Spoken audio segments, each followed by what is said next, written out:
Welcome back to Pagan Valley, everyone.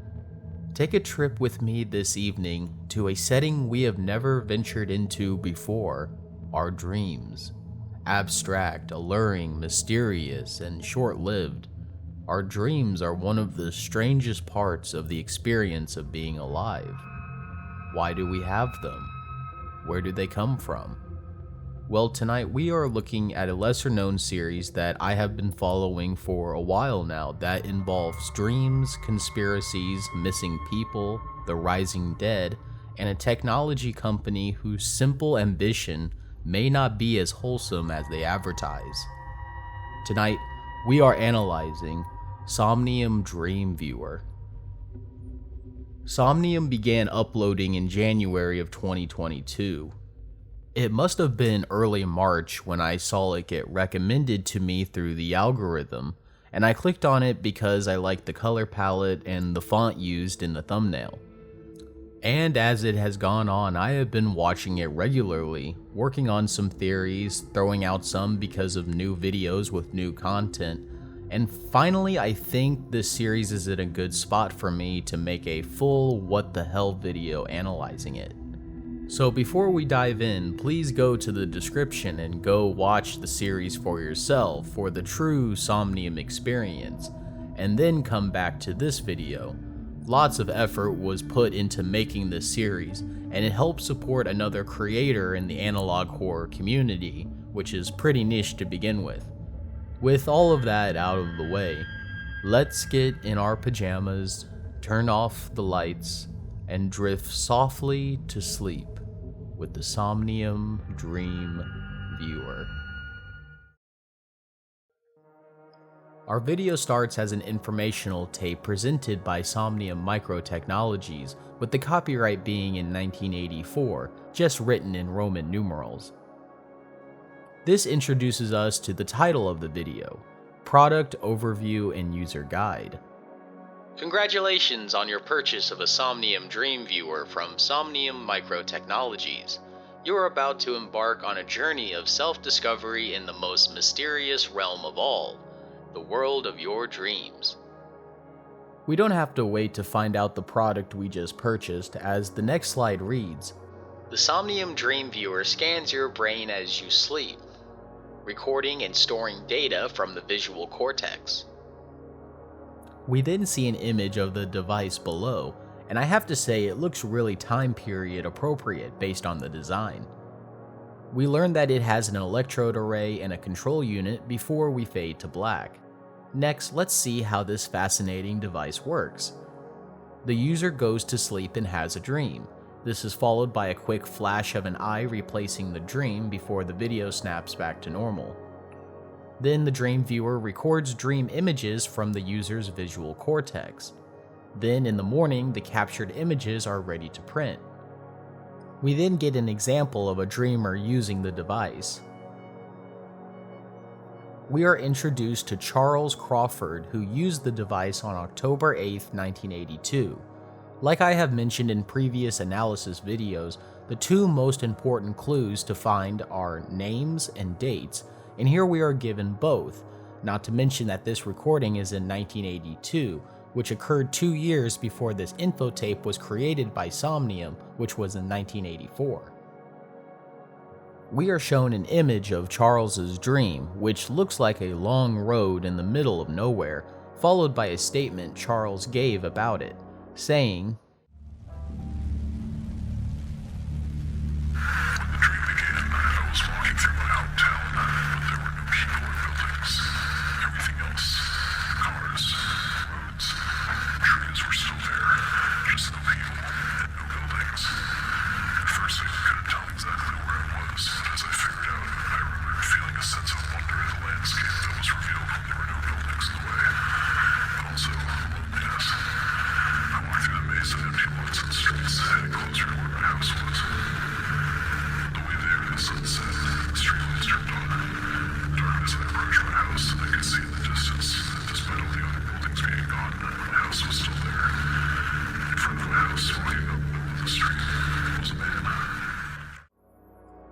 As Charles describes, in this hometown of his, there are no buildings or people. However, cars, trees, and roads are still around him as he walks down it. Eventually, he walks up to his old childhood home, and when walking in, he experiences this. I couldn't make out his features, but as I got closer, I could see that it looked like his body was made from a dark piece of newspaper. There's scraps of canvas arranged in a patchwork. The only feature I could make out was his eyes, like fluorescent bulbs. Despite his strange appearance, I felt a sort of kinship with him. He reached out to touch me, and I woke up. So within this dream, Charles came face to face with a mysterious creature made of patches of paper and glowing eyes, waking him up before he could touch it. So far, nothing too out of the ordinary for a dream. This is followed by the next section called Imaging Questions and Answers. Let's read what it says. Why do my Dreamviewer photos seem blurry or smeared? Deeper sleep results in clearer dream imagery. If your REM cycles are unstable, your Dreamviewer's images may be affected. Try using supplements or changing your sleeping habits in order to get a better night's sleep. Somnium seems to have also made a pamphlet about sleeping habits called ABCs of ZZZs, getting your better sleep. The last question comes with a surprise message, reading, Why do I experience nightmares? Some unpleasant dreams are normal. When experiencing a nightmare, it is important to keep in mind that the things you witnessed are not real. It's all in your head. This is followed by a blink and you'll miss it message that reads, We are trapped with you in your mind, waiting for you to return. But the video snaps back to Somnium, which tells us to stop using the device if we experience frequent nightmares. And with that, our video ends. And honestly, this is a pretty good introduction to a concept as unrealistic as people's dreams. We have a company who has made a device that prints off images of what the user was dreaming, kinda like the sleep image visualizer in Gemini Home Entertainment. We also got a peek at what could be a threat in the series with the creature Charles saw in his dream. Maybe it was specific to him in his dream, or maybe it's a reoccurring entity. Only one way to find out, so let's move on to the next video titled Legal Action. Based on the description, we can see that this is going to be a recording of a commercial that ran on local stations, and it aired a year later than the last tape in 1985. Just from the first frame, we can already assume that this commercial is not made by Somnium despite the similar color palette. We have a phone number and two logos at the bottom, Hoffman, Palmer, and Marsh, and the Free Dreamer Syndicate. Based on the title of the video, it seems this is going to be a result of the Dreamviewer hitting the market last year. Attention.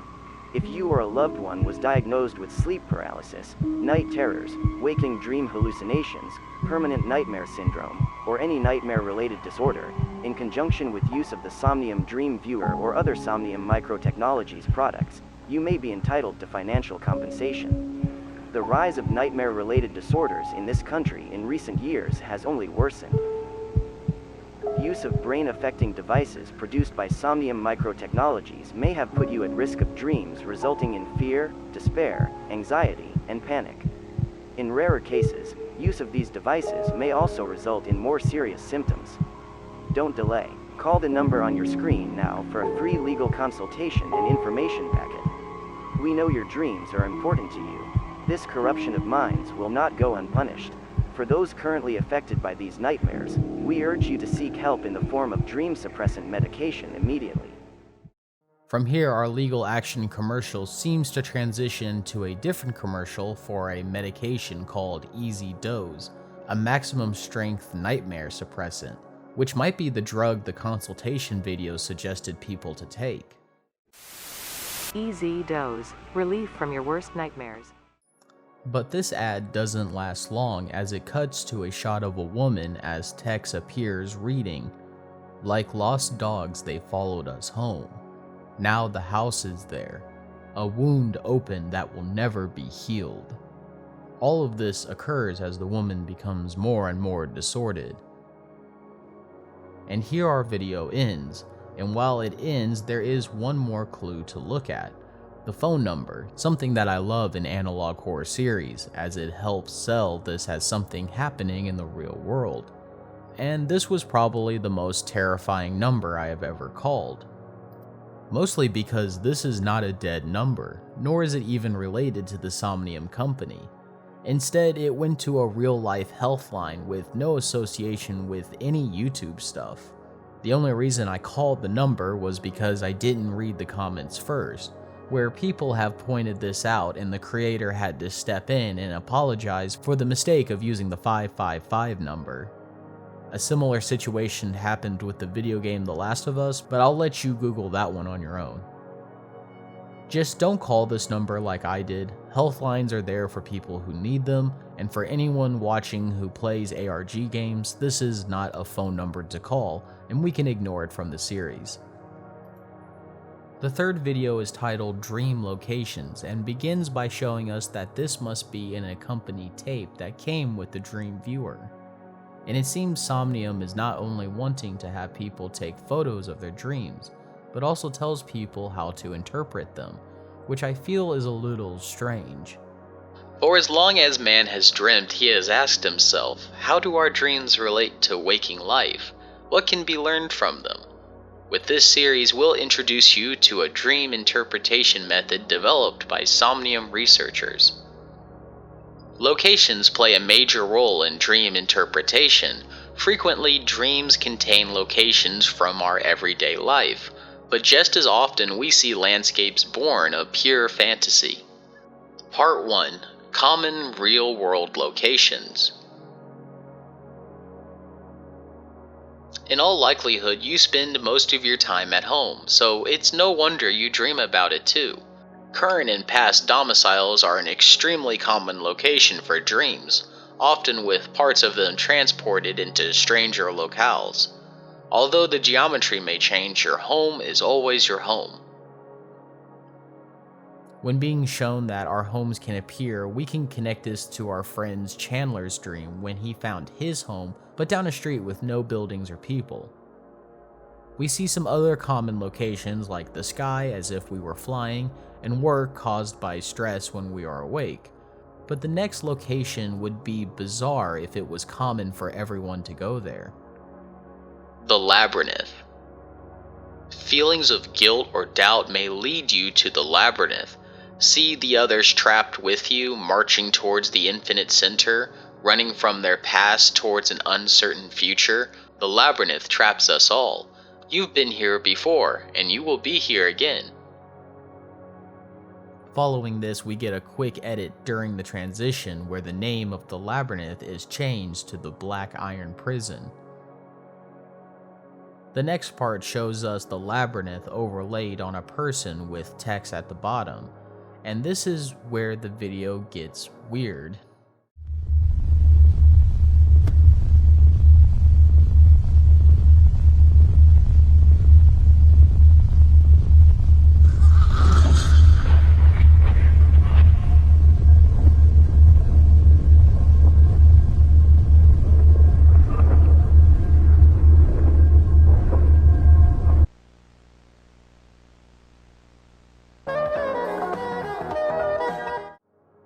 Our video then returns back to normal to tell us about school being a location before the video ends. And after that, the Free Dreamer Society clearly has a reason to be after Somnium. It seems using the device makes you dream of a prison called the Labyrinth. In there, it looks like an enormous eye watches you and some creatures exist within it. Definitely not the greatest place to be stuck every night in when trying to sleep. But let's move on. The next video is titled Hallucinations and starts with a clip from what looks like a movie. In the description, we learn that this was a broadcast in 1985. After that, we can see that this was a commercial break on a station called KRDX37. The commercial looks to be an awareness campaign for waking dream hallucinations. We even hear the recordings made by sufferers of the illness. When I drive to work, it follows me. When I look up at it, I can feel its claws sink into my chest and devour me. I try not to look at it anymore, but I know it's there. I can hear its wings beating, even over the engine of my car. I can feel it staring at me through my apartment walls.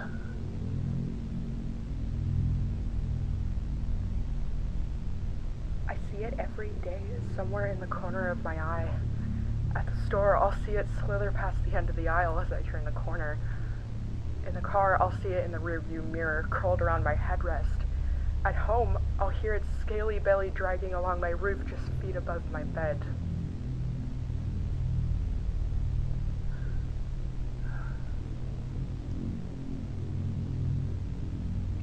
My husband tries to get me to open the front door sometimes. He'll be home from work, bringing back groceries, or trying to see the kids again. He'll scream, cry, plead, even fly into a rage when I don't answer him for hours. I don't look through the peephole anymore. I know it's not him. I buried him last year. We then learn there are help centers across the country and that this ad was produced by the Free Dreamers Syndicate.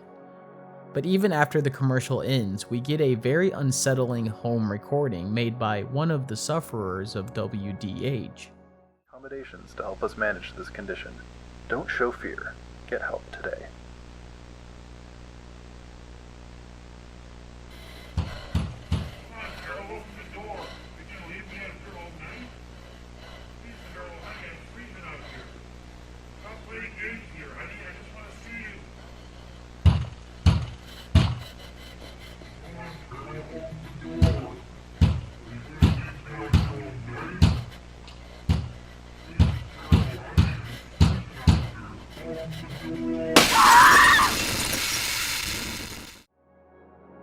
It may just be me, but there is something disturbing about the thought of an elderly widow living alone and being constantly haunted by her dead husband. And seeing him just beyond the door, so close to him, but knowing it can't be him, is really unsettling. And this whole last clip makes us ask, if these people are users of Somnium products, then what is Somnium's real intentions with people's dreams? Let's move on. Our next video is called Evidence Tape and begins by showing us a warning screen. This tape is property of a government group called the Federal Bureau of Metaphysical Intelligence. Some other details of note is the seal on the right, which includes a pentagram, and the Latin phrase at the bottom, Scire tempus et spatia, or to know time and space.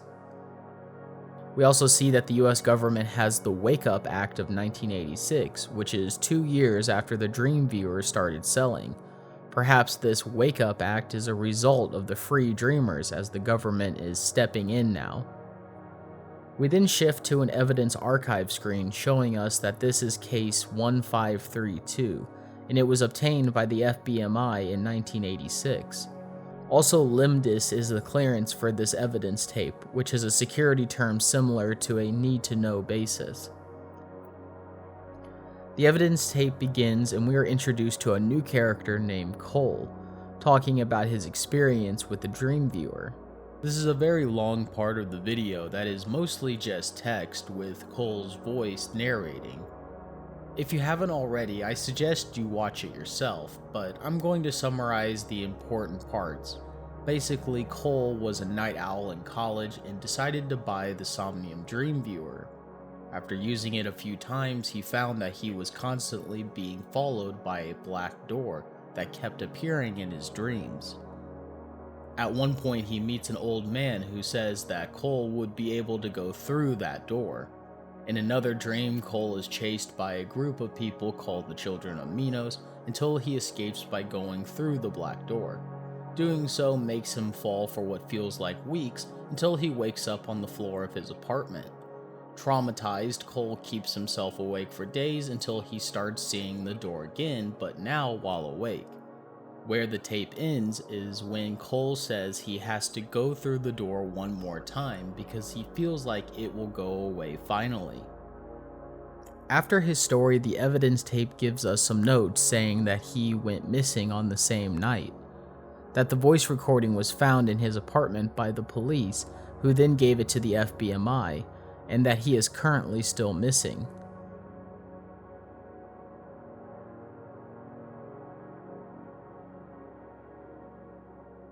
So we've been shown more about the dreams that users of the Dreamviewer have, and just like Cole said, in all of them there is some sort of undercurrent driving them, taking each of the user against their will to new dreams.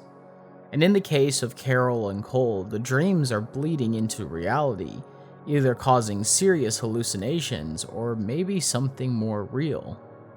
Regardless, Cole's story might not be the only one if the Wake Up Act was created that same year, and with anti-dream pills hitting the markets to combat somnium, this could be larger than just a few dozen cases.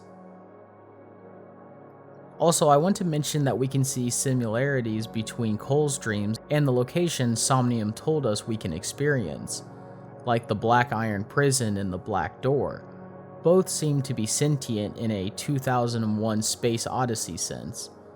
It's always present, watching the dreamer. So what if passing through the door is like the endgame for a dreamer?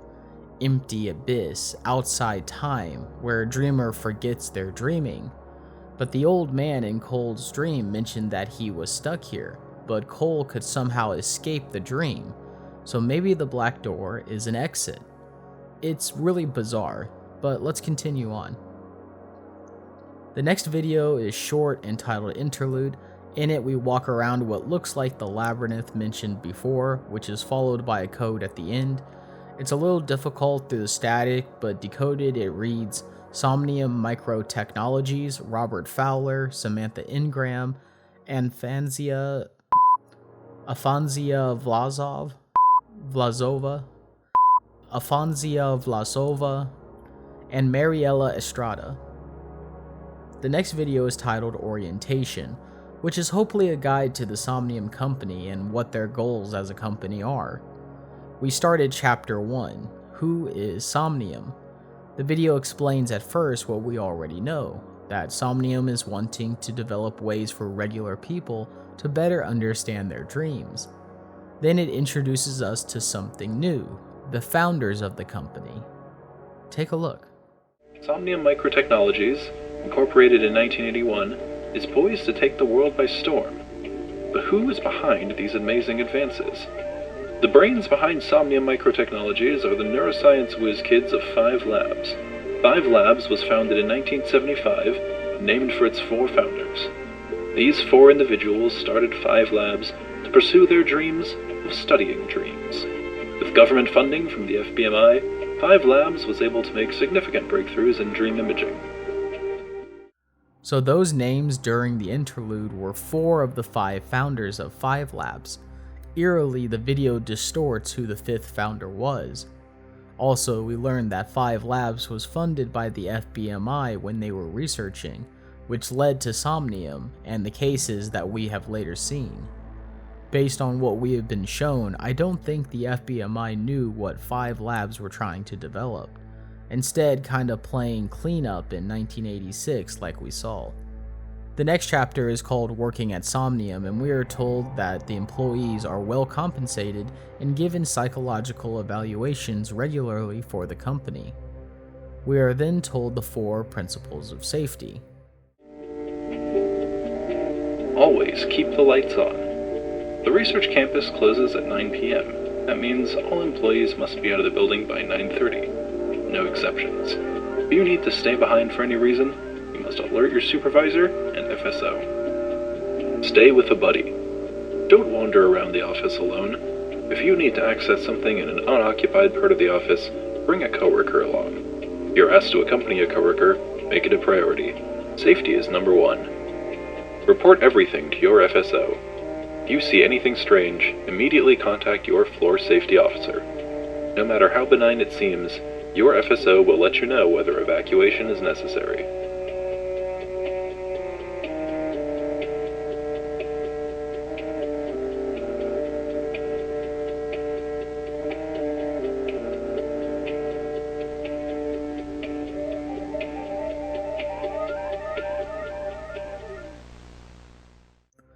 Honestly, the 4 principles sound like ones from any other modern company today, especially that last one. But the video continues on to chapter 3, called Evaluation, where we as the new employee are going to take a quick test. Select an image in each set that does not belong.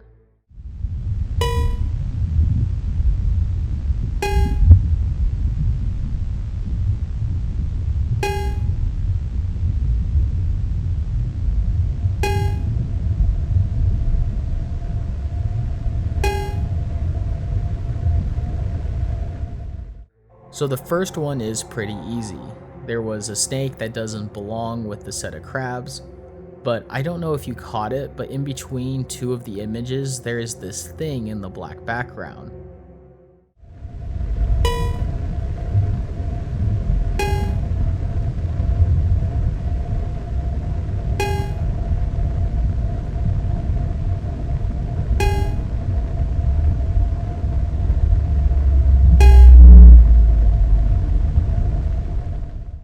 I don't even know which one didn't belong here, with that thing in between appearing and distracting me.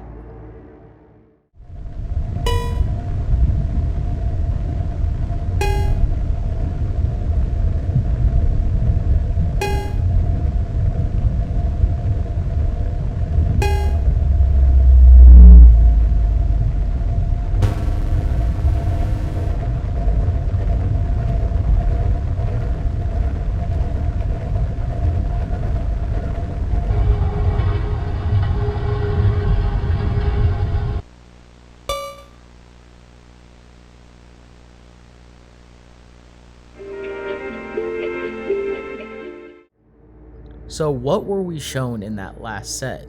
In between the images of human diagrams, it looks like we saw an image of a brain develop until shown this image of a mutilated body. I have no idea what this is. It could be an image from the Dreamviewer, or maybe this is what is lurking in the dark at Somnium's offices. It's one of the most disturbed, warped bodies we have seen on this channel, and it must have some deeper meaning to this series. But there our training video ends.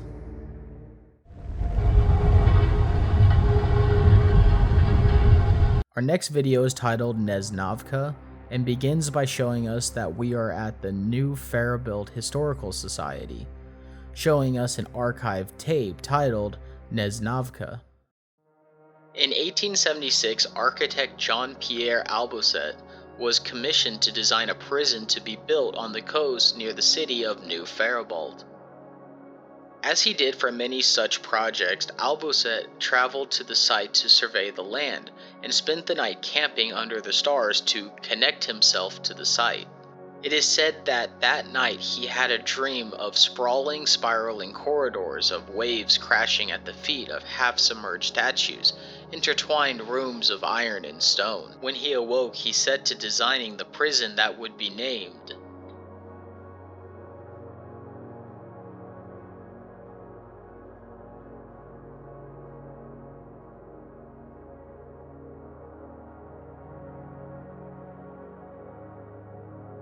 Upon its completion in 1884, Nez Navka would house 999 prisoners in maximum security cells. Borrowing elements of the concept of the panopticon, Nez Navka was a space in which prisoners knew that they were always potentially under surveillance, but in what manner they knew not.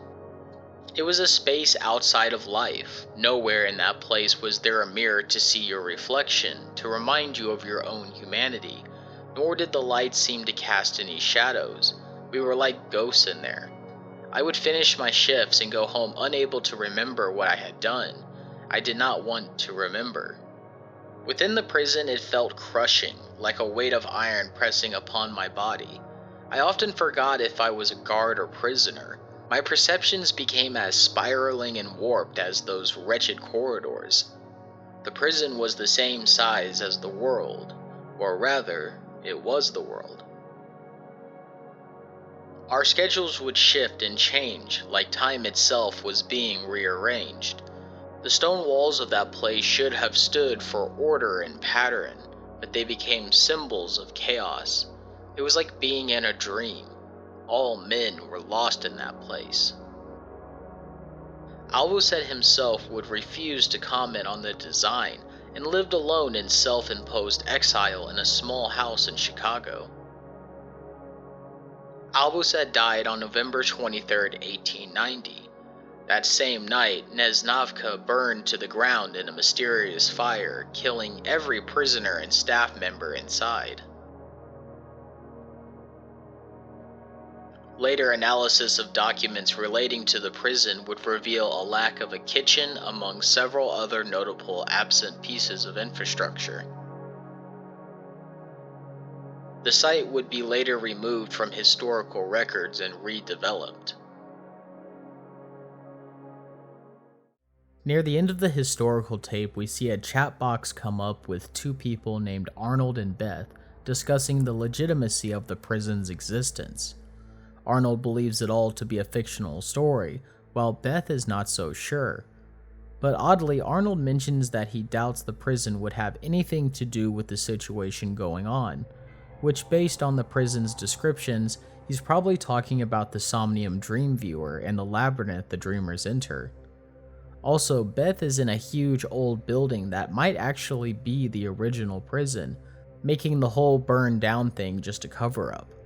But let's move on to the next video titled FBMI Conspiracy, and it continues off the previous video with the Helix Take video share, and a video titled Real Conspiracies Episode 4, uploaded by Arnold Enigma in the last video.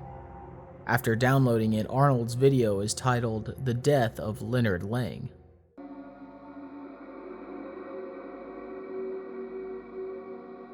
The Federal Bureau of Metaphysical Intelligence, FBMI, was established in 1946. The stated mission of the FBMI was to protect the American people from paranormal threats. The secondary mission was to learn how to wield those threats for our own benefit. The Pentagram, FBMI headquarters in Richmond, Virginia.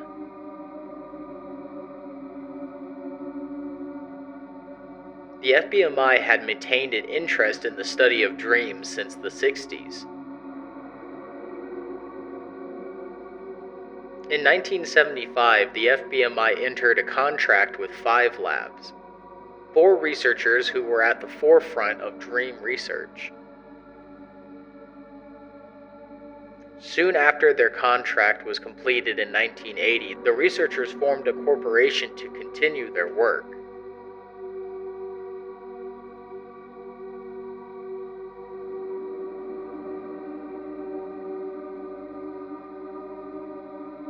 The FBMI did not respond officially, but sources within Somnium stated there was no further desire to work for the government. Obviously, we'd rather they were working for us, but they wouldn't listen to reason. Leonard Lang, FBMI Director, 1972 to 1980. Without a legal basis to stop Somnium from continuing their research independently, the FBMI surveilled and intimidated them constantly. Somnium founder Dr. Robert Fowler stated in a memo to a colleague that the FBMI was trying to get their hands on their new dream imaging technology at any cost. In November of 1980, a team of 3 individuals were apprehended by Somnium Research campus security while attempting to photograph private documents and place wiretaps. The 3 were arrested and later found to be hired by the FBMI. After being arrested, all 3 burglars developed severe hallucinations and shared delusions over the following weeks. These delusions reportedly involved a 4th burglar on the team. Both Somnium and the FBMI denied the existence of a 4th burglar. I still have dreams about that lab, of running through those corridors alone. Why did he have to go in there? Why did he have to open that door? Sam Parker, Somnium Burglar, police interrogation transcript. The burglar's mental conditions were never able to be tied back to Somnium. The whole incident received little media attention and was quickly covered up by both groups. In December of 1980, leaked meeting transcripts revealed that the entire board of directors of the FBMI had begun to complain of constant nightmares. On December 21st, Dr. Robert Fowler was summoned by FBMI Director Leonard Lang to a private meeting at his Richmond home. No transcripts of this meeting was made, but based on Lang's personal journal, he asked Fowler if he was behind the nightmares and if they could be stopped. Fowler left without providing an answer. The next day, Leonard Lang was found dead in his attic. Robert Fowler denied attending the meeting. Multiple witnesses confirmed Fowler's alibi. He had not left the Somnium Research campus in New Faribault in weeks. Security footage showed no trace of any intruders entering the home. Investigators quickly ruled the case a suicide, despite leaked autopsy recordings indicating a total destruction of the spinal column. Lang was given a closed casket funeral. After the investigation into Lang's death concluded, the FBMI backed down from scrutinizing Somnium microtechnologies. FBMI Director Ann Boyle was sworn in January of 1981. As Somnium's commercial product, the Dreamviewer, is set to be released later this year, this story is still developing. Stay tuned to this video share channel for future episodes. Spread the truth. Okay, so what did this show us? Well, the most obvious thing is that the FBMI did work with 5 labs in the 70s before the researchers became independent in order to sell a commercial product to the masses. Out of a sense of national security, Leonard Lang and the FBMI constantly harassed Somnium to get them to stop their developments, which eventually led to the Dreamviewer. Without a choice, Leonard Lang hired 3 burglars to break into Somnium's research campus to steal the device, which, based on their accounts and what we saw in the orientation video, was probably a living nightmare, with even the black door from Cole's dream making an appearance. After they were caught, the FBMI board of directors, including Leonard Lang, began having horrible nightmares, which Leonard accused the founder of Somnium of causing when they met at his home. Another event Somnium denied ever occurring. This was followed by Leonard dying in his attic. However, the autopsy reveals it may have not been self-inflicted, as his spine was destroyed. With Lang gone and the FBMI terrified, Somnium could proceed with the Dreamviewer unchallenged. While all this is illuminating to the history between these 2 groups, there are 3 more important things we can decipher. First, there may have been a 4th burglar, which, if the door was open, perhaps that 4th person disappeared like Cole in his apartment by opening the black door. Second, a completely destroyed spine makes me think of the mutilated body at the end of the orientation video. Its back is clearly twisted, so this could be Leonard Lang, which if it is, then I can understand why he had a closed casket at his funeral. Third, you may have missed it, but it was revealed the Somnium Research Campus was built in the same town as the Nez Navka prison back in the 1880s. Which might mean there is something left behind there driving the research. But let's move on to the next video titled Neurocon. It begins with a title card reading Neurocon 1982, which puts us before the Dreamviewer's distribution. Also, we can hear chatter in the background, and based on the recorded footage in the next scene, we can assume this is a convention for neurology scientists.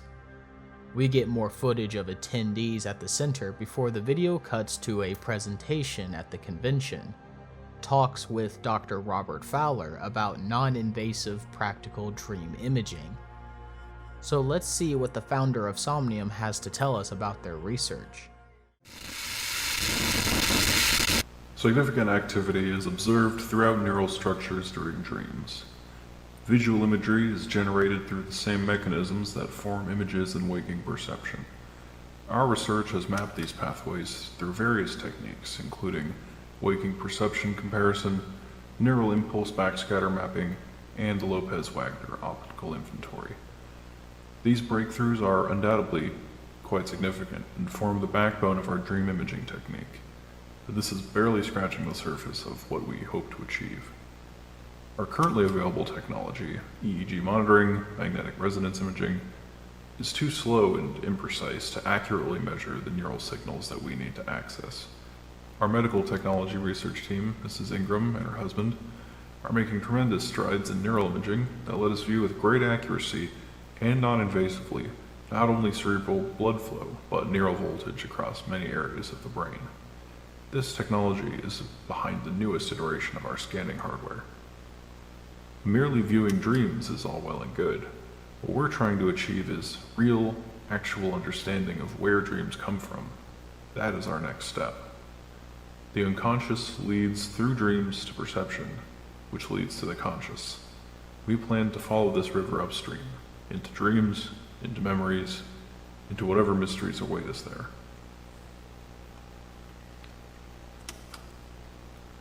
Our studies into this field have been primarily concerned with dream synchronicity, by having several test subjects begin dreaming together, and not just monitoring their brain waves, but amplifying waves that are found within multiple subjects and propagating them through the other subjects. We've been able to produce astonishing results.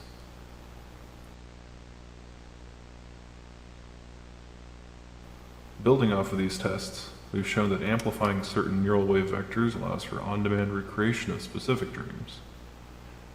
We aren't yet sure of the true potentials for this discovery, but every day we are taking our research further than ever before.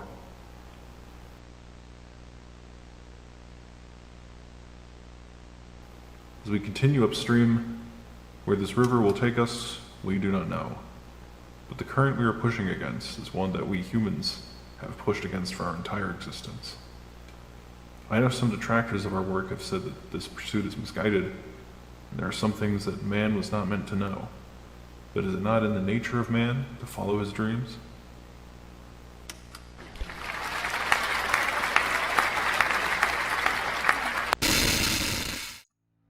So Fowler in this presentation shows us that an experiment they conducted made it possible for Somnium to have multiple people have the same dream through amplification. And this is something the video guides a few years later would mention.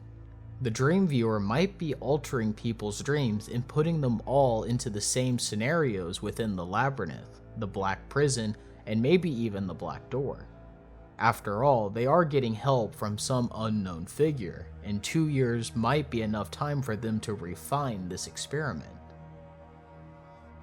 But here our video ends, and we can skip past the update video as it is just thanking the viewers for watching. And when this came out, I was happy to know that more was on the way, until we got a Pagan style hiatus of 6 months before this recent upload, which came out last month and is titled Carol, who was the older lady whose husband was at the door. The video begins with a very cinematic intro of 3 red lights fading in and out to reveal antennas on a hillside. We then get text reading SHASCOM, or the Shasta Area Communications Agency, and the transcript of a 911 call on October 26, 1985. We quickly find that this is the 911 call from Carol Davis, the woman whose dead husband was banging at the door earlier in the series, and this must be the 911 call made after that situation. No. I don't know. He's been banging on the door with something. He usually doesn't bang on the door. Usually he just screams and calls my name. I've been seeing him more often. Usually I just have dreams about him, but now he's been coming around the house, too. Yes, since he passed, I'd sometimes have dreams about him. Yes, nearly 2 years ago.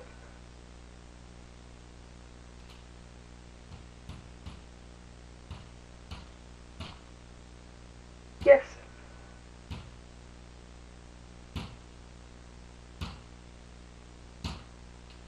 Hold on.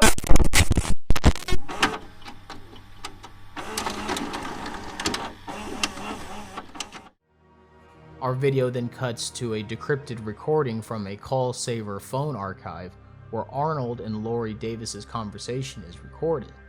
And if we remember, Arnold was one of the 2 investigators that watched the Nez Navka prison and also the conspiracy theorist that created the video on the FBMI.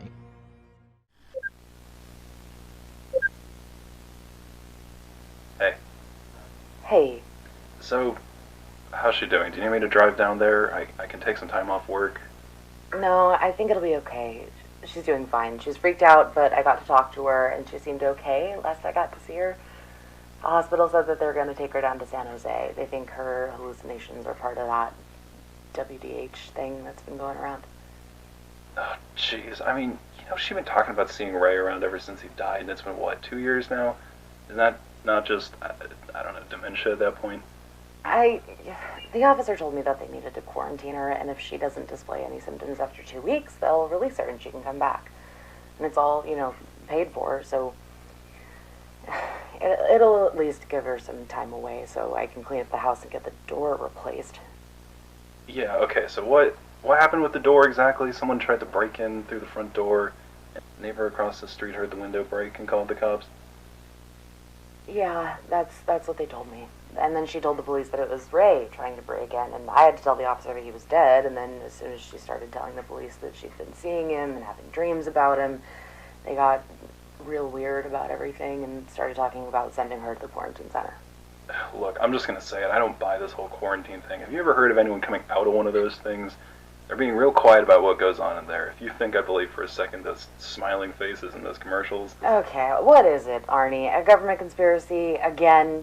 Could you cool it for 5 minutes? Okay, our aunt is in need, and I'm the one helping her, okay? Listen, I don't want to guilt trip you or whatever, but I'm the one down here in California looking Oh, okay, so I'm not allowed to live my own life now? Is that what it is? That's not... Don't give me this Mother Teresa BS. Okay, look, I don't deny there's something off about it, okay? Apparently, when it happened, she had a camcorder, and the police confiscated it. When I asked them about it, they just straight up denied it to my face. I saw that she was holding it when I got there last night, and then I guess while I was talking to the cops, one of them took it, and then they just straight up lied to my face when I asked about it later. Yeah, typical cops, huh? I mean, yeah, but why would they lie about that? I mean, what's on that tape? She also said that she called 911, but they said there wasn't a call made from the house. The only call was from Frank across the street when he heard the screaming. Look, I want to come down there. I can help you. If you come down here, you promise me that you'll keep your head on straight, all right? If you want to help me figure this out, I can't have you going on about whatever crop circle, psychic driving conspiracy. Okay, I'll be completely cool. Thank you. Completely cool that our aunt has been taken to a government black site after being attacked by a ghost. Yeah, if you could just be cool about that, that would be awesome. Very well. Okay, well, if you want to come down, just let me know when you'll be here. I'll be at her house. It looks like she had a surveillance system set up, but the tapes for that are missing, too. Probably also the cops. God damn it. Yeah, maybe. Okay, I'll let you know what I figure out.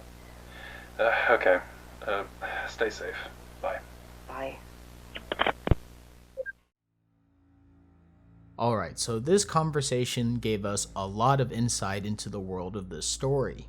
We'll first start with the obvious, that Arnold Davis is the nephew of Carol Davis, and based on what we saw, we know Arnold is already onto Somnium. The night of Carol Davis's attack now seems to go like this. Carol's husband died 2 years ago and she was having dreams of him, which probably led her to buy the Dreamviewer when it was released to the public. After using it, she began seeing her husband around her house and even was able to hear him talk. Then on the evening of October 26, the interaction with her husband changed and he began banging on the door. Carol, probably terrified, decided to capture the event on a camcorder before phoning the police, who after arriving found Carol alone at her house hallucinating.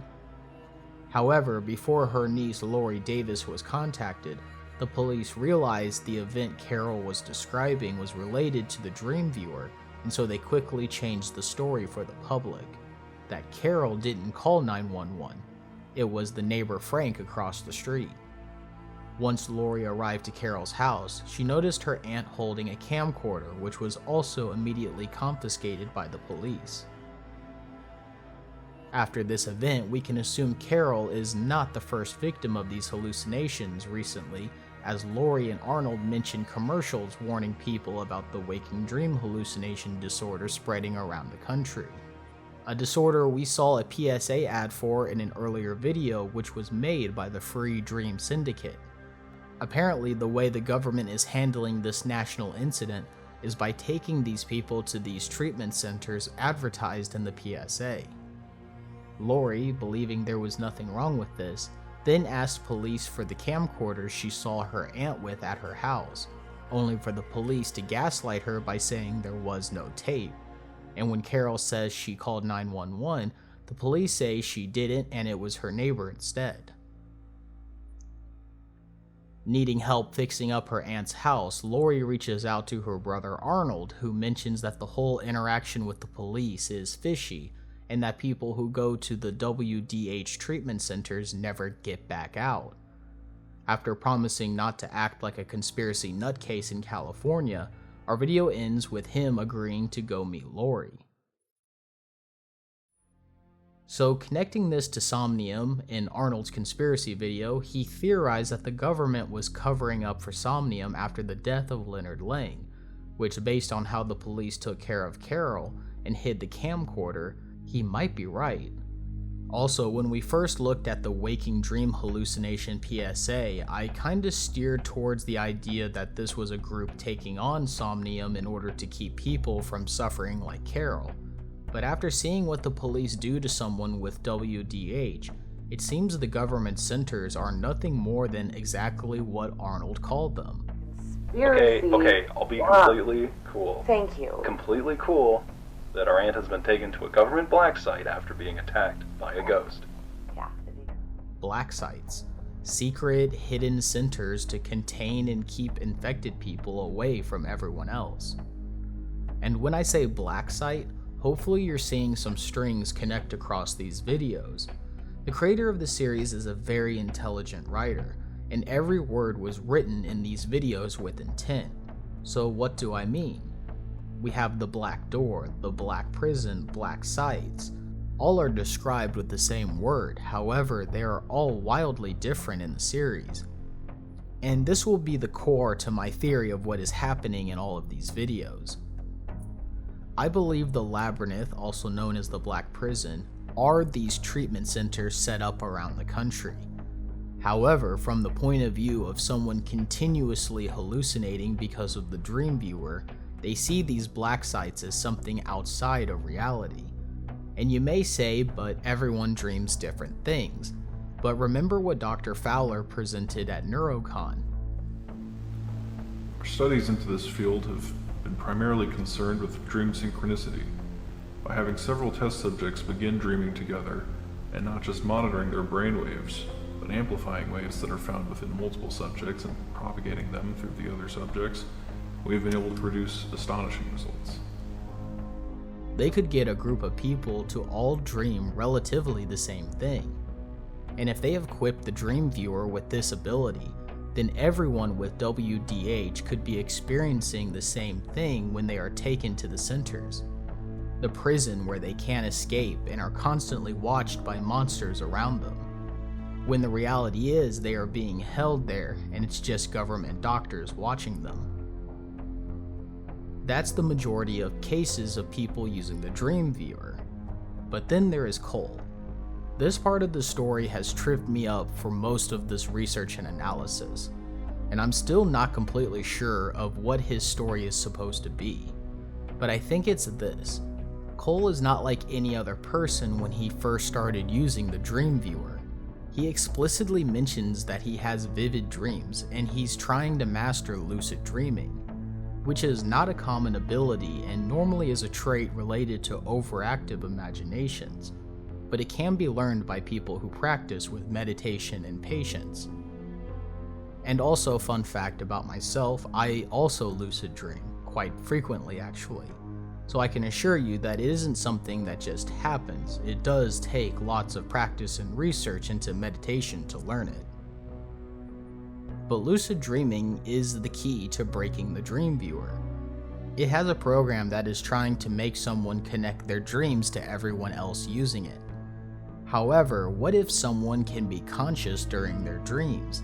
Then they would recognize that everything is out of their control, and would start to realize that every night they are dreaming, but it doesn't seem to be by their choice. That's the Dreamviewer desperately trying to keep the dreamer in the black prison. This leads us to the old man Cole met, who showed him the black door. He says the line, "Words I had spoken to him. He said, 'I cannot escape from here, but you can, if you can break your fate.' Then he raised one gnarled finger up and pointed out the warped glass of the window. I stood and peered through the glass. Outside I saw a shadowy door standing on the other side of the cave."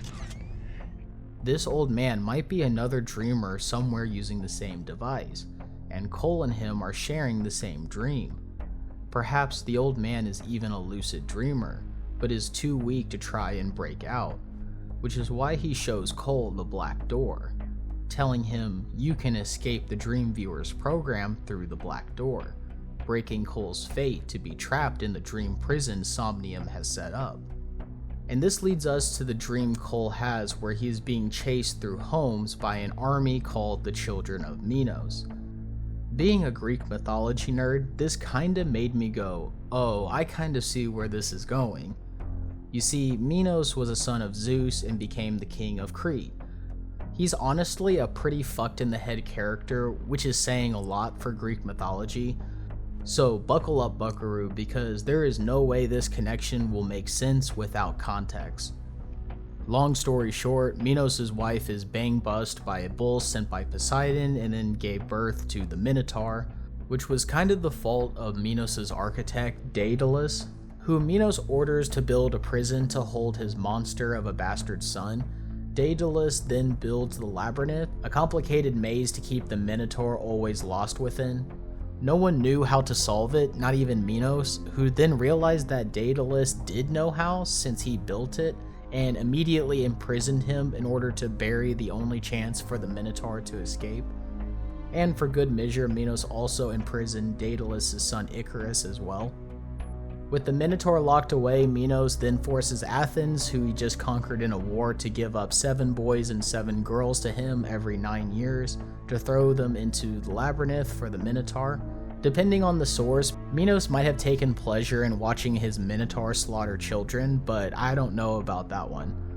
Anyway, the violent and unhinged rule of the demigod resulted in him being sent to work with Hades in the underworld after he died. There he would become one of the judges of the underworld, where he would determine whether you went to Tartarus or Elysium.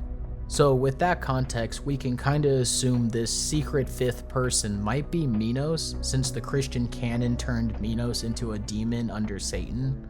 Perhaps it's him sort of building a new labyrinth to throw humans into by using their dreams. It's already happened once when Jean-Pierre received dreams of the Nez Navka prison, which was basically a labyrinth for the prisoners and even the guards. So when Cole escapes from the Children of Minos, he goes through the black door and falls into sort of an abyss of darkness.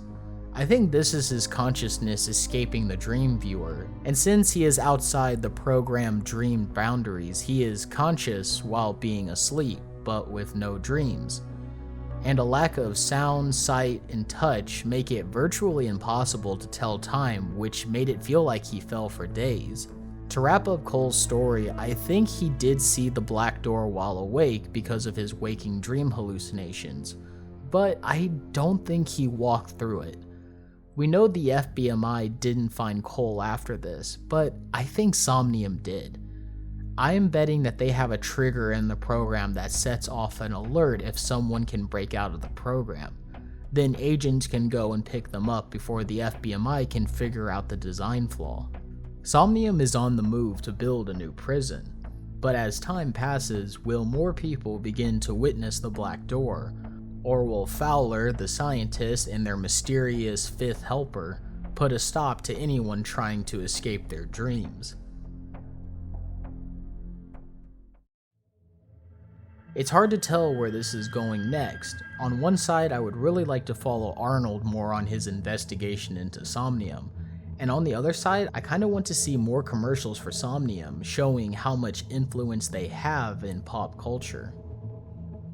It's a fascinating story, and with a subject matter as abstract as dreams, it's actually really engaging and never trails too far out into the what is or isn't real, and that's an achievement in my book. Also, before we wrap up, I also wanted to quickly plug the Somnium series' creator, Holly Fernwright, and their website, which hosts horror short stories, all of which I read one evening before bed, and I found them very captivating and terrifying. But this won't be the last time we look at Somnium, and definitely we will all come back for what comes next in this series. But if you're hungry for more analog horror analysis videos like this, check out some of my other videos. And while you're there, why don't you like and subscribe to see more content? And if you want to see your name at the end of the videos, why not join our Patreon using the link below? With that, this has been Pagan Valley, and I wish you all a good evening.